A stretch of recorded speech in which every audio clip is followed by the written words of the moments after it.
गीत दीदी ममता चंद्राकर का विशेष आशीर्वाद रहा है गुड़िया गरिमा दिवाकर में। गुड़िया गरिमा सोचती है कि वो न केवल दीदी है, ना वैभूषण है, ना शुभचिंतक है, गुरु है, मेरी बहुत कुछ है। तो आइए आशीर्वाद प्रदान कीजिएगा इस अनमोल गीत के लिए गुड़िया स्वयं और सुभाष यादव जी को लेकर आ रहे हैं। प्यार मोहब्बत से भरा हुआ ये प्यारा सा गीत कांदी रे दूरे करक पोछा। एक बार दोनों तालियां चाहूंगा साहब आप सभी।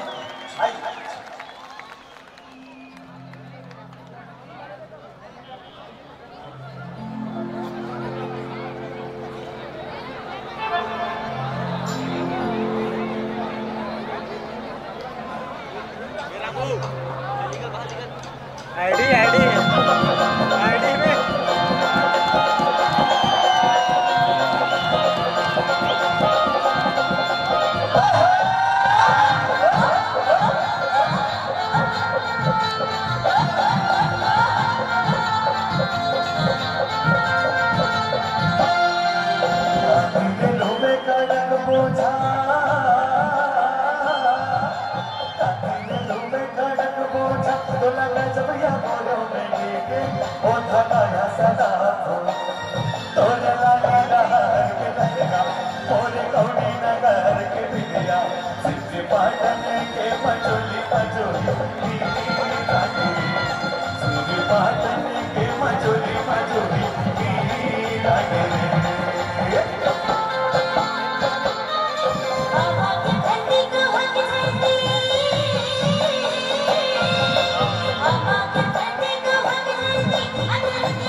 Oh,